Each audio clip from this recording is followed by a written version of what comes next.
Yo, what's going on, guys? Jacob Zimmerman here on the Coin Flip Podcast channel doing a reaction to last night's NBA draft. The 2022 draft has come to a close, and it was an exciting time. I mean, lots of storylines, lots of things happen, and I can't wait to get into this. First, a little recap, 1 through 5, who went where, kind of after the first, 5 picks. To be honest, I don't know a whole lot of the draft, and I don't really care. That kind of makes those surprising picks later on in their careers a whole lot more fun. But 1 through 5 went like this. Banchero, number 1 to the Magic. Chet, number 2 to the Thunder. Jabari at 3 to the Rockets. Keegan Murray to the Kings at number 4. And Jaden Ivey to the Pistons at number 5. So, I mean, this draft was...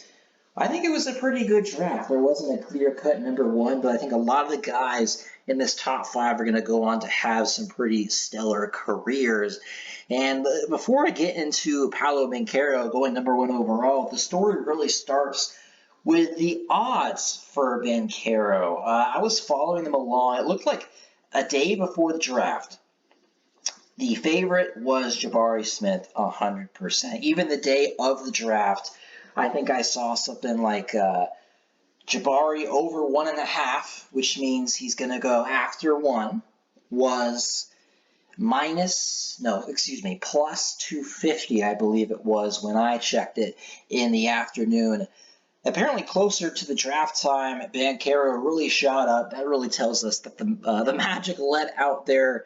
Someone definitely let Vegas know what was going to go down, and I guess it worked out for me. It may have worked out for a couple other people, but Banchero went first overall, and Jabari did not. So let's get into Banchero here for a sec.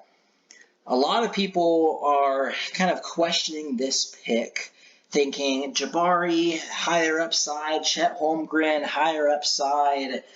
When you look at these guys in college, I think you can all kind of put them on about the same level. I don't think one of them stood above as far as production over the other guys. But here's where I'm going to go with this one, and I haven't heard anybody really in the national media say this. I love to kind of talk about, some of the alternate storylines here.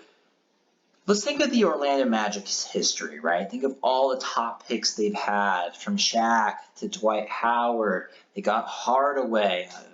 Oladipo was in that mix. There's a ton of, guys that they've been able to capture either at the start or really early on into their careers. And, if you live in Orlando or you just keep up with the NBA, the Magic haven't turned that into a championship. The Magic are afraid of quite a couple things. They don't want to lose a star like they have in the past, and they don't really want to draft a bust. They've been doing that kind of all in the 2010s, drafting busts left and right. And you can even look at a couple guys they have right now, Jalen Suggs, Cole Anthony's guys I really like to watch.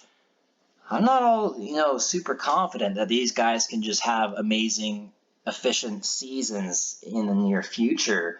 I don't know if all of those guys are going to turn out. So my point about the Magic, they wanted to have a safe pick, and that's exactly what Paolo Banchero is. I think he's least likely to be a bust. He's probably the most NBA ready. Just looking at his stats here from Duke, pretty efficient in the 2-point range, not bad from 3. When you watched Banchero, he had that confidence, and you definitely feared him coming out the pick and roll in isolation situations on those wings in the mid-range. That's really his game there for sure. Decent free throw shooter. Looked like he was a pretty good defender. I saw some posts kind of complimenting his playmaking, but then they compared his playmaking, at least the NBA did, to Blake Griffin. And nobody thinks of Blake Griffin when you talk about key playmakers in the league. But Banchero, a terrific rebounder. Something to also think about, Banchero has this condition where throughout a basketball game, he sweats a crap ton. He sweats like 7 pounds off of his body. He has to have like a special kind of electrolyte drink to just keep everything in balance that he had at Duke. So it is very interesting for Paolo Banchero with that side of things. But I think even with that fact that I just mentioned, Banchero's game at Duke is worthy of a top 5 pick. Some people are completely throwing this out of the water. I think he is worthy this high in the draft. Some people like to chase upside, but the Magic, I do not blame them one bit for trying to go after someone who they almost can book as one day being an NBA All-Star. Paolo Banchero, probably the safest #1 option for the Magic. Now let's get into the second pick, Chet Holmgren. Now, a little backstory about Chet Holmgren. On 91 through the Blaze, student-run radio station at Dixie State, calling away games there in St. George, Utah, for now Utah Tech, the Trailblazers. Their first game of the year was against Chet Holmgren and Gonzaga, and this was a super fun experience to be able to call Chet's game, yell out stuff like, "Holy Chet Holmgren." It was pretty dope. Now, Chet obviously has a couple things going for him. The height, the wingspan, the ability to shoot the 3-ball, the 39% in college. The shot is absolutely terrific for not only just bigs, just any player, period. He also has decent passing ability, although the assists probably don't really fully show that at just slightly under 2. Solid rebounder. His coach definitely backed up as his toughness as he should have. But the obvious, Chet Holmgren kind of has the opposite of the Zion Williamson problem. He doesn't need to lose weight. In fact, he needs to gain about a good couple 20, 30 pounds before I feel like he's really going to be able to take off as a player.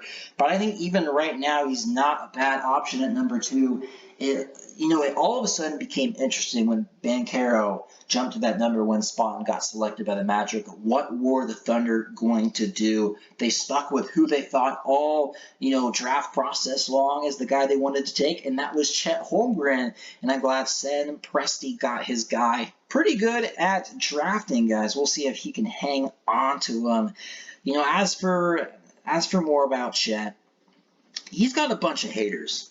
Already. I'm not sure why. Maybe it's because of his physical frame. Maybe it's because of his confidence. It's funny how he praised some guys for confidence and then destroy other guys for their confidence. It doesn't really add up to me. Chet Holmgren, he's still kind of seen as like a project player, and it was really tough to really fairly evaluate him at Gonzaga. A lot of people say he has the highest chance to be a bust, and while I don't think I can disagree with that, I think he also arguably has, one of the highest upsides in all this draft. If Chet Holmgren really does pan out, boy, people will look back at this draft and say, how did Chet Holmgren not go #1 overall? I think there's still a lot we got to see, but man, if he can ever put it together, Chet is one hell of a prospect. He can be one hell of a player. He was at Gonzaga.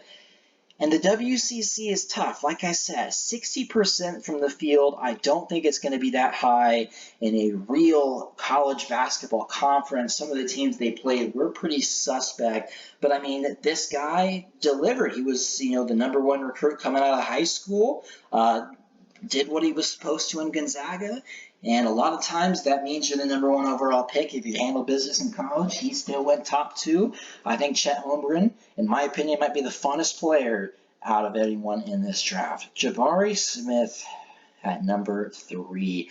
The Rockets I'm going to say they got a little lucky from a Rockets fan's perspective because a lot of them didn't think that Jabari Smith Jr. was going to actually fall this far. But Smith averages 17 and 4 on Auburn, who was, a top team in the country for week after week after week. It was unfortunate that we didn't really get to see Jabari Smith really show what he could do late into March Madness, but I think, that three-point shot is very effective. He's going to have to work on finishing the basket and his mid-range for sure.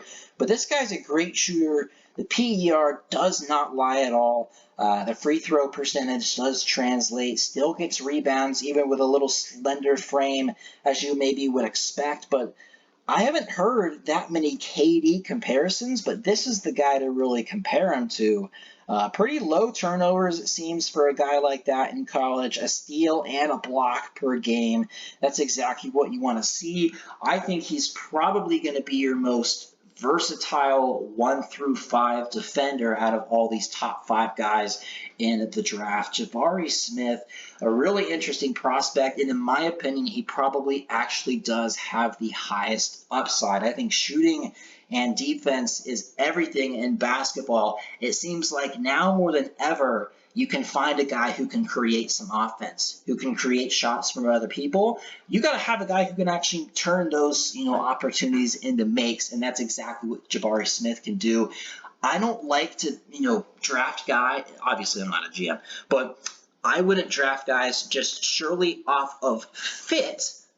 When it comes to these top 5 selections, you just got to take the best player, I believe. But it really worked out for the Rockets because they have some young guards, and those guys are going to create their own shot, create shots for their people, and that's exactly where Jabari Smith fits in well nicely at number 3 to the Rockets. Number 4, Keegan Murray. I'm going to be real with you guys. Did you guys really hear much about Keegan Murray? I mean, all college basketball season long. I mean, all draft process. I mean, I barely heard this guy's name at all. And maybe that's me not be doing deep dive research. But I think some of it is like the national media, recognizing that this guy, he's not a one and done freshman like some of these other guys are. It did take him a year to really reach the player that he's become. But boy, was that a huge jump at Iowa in the Big Ten. 23.5 points per game, up from 7.2 in his freshman season. An incredible offseason he must have had to be able to become the player that he is. Very efficient. Looks like he can just about do it all. Another tall forward, lengthy. This guy can really shoot. A lot of these guys can really shoot coming out of Cedar Rapids, Iowa. But this is the Kings, and this almost seemed like a typical Kings pick because of the next guy they missed out on potentially, who they could have drafted. And even if Keegan Murray does turn out to a great player, they're just going to trade him away in typical Kings fashion for a bag of chips. Keegan Murray at number 4. So now we got Purdue's Jaden Ivey at number 5 going to the Pistons. And I watched this guy in the Big Dance. I mean, this guy jumps off the screen. The stats really don't kind of tell who Jaden Ivey is. He is on track to be the best guard from this draft class, without a doubt. The 6'4", 200-pound guard. They're from Indiana. Went to school not too far away in Purdue, and has that background with his mom playing in the WNBA. Even his grandfather played for the Detroit Lions, so he going to Detroit is a very nice fit from a family perspective, and I think it also makes sense from a basketball perspective. I think in today's day and age, you can't get mad at having two guys who can handle the rock and create their own shot. That's not a problem. That was looked at as a problem even 5 years ago. I think everybody has really realized that you can have multiple guys like that on the team and it still be very productive. So him and Cade, Sadiq Bey, who knows if Marvin Bagley Jr. will start to pop, but all I know is that the Pistons have a much brighter future than they did when they were just the eighth seed year after year stuck in no man's land. I think Ivy almost has that Dwayne Wade number 5 kind of feeling to me. I don't know if he does to you, but he sure does to me, where his athleticism, his tough shot making, his ability to draw defenders even when he hasn't made a shot in all quarter long. This guy, it seems like he can somehow turn into like a John Morant-esque player, maybe a little bit more from the 2 spot, it seems. But all I know is that this guy, if he gets the proper coaching, if he's a great leader, which I think he can maybe be, or you really got to look out, because this guy could really be something special. Jaden Ivey, probably going to be the first guy to have a monster highlight in the NBA. You could book it right now. That Pistons squad will be young and exciting. So Ivy at 5, Murray at 4, Smith at 3, Holmgren at 2, and Banchero at 1. That's the top 5. And to round this out, No big time star trades on draft night. I was hoping for something. I was hoping the Lakers could chip off Russell Westbrook, somehow land Kyrie Irving, or just see more things go crazy in the NBA. Gotta love it. Jacob Zimmerman here on the Coin Flip Podcast, reacting to the 2022 NBA Draft. See you next time.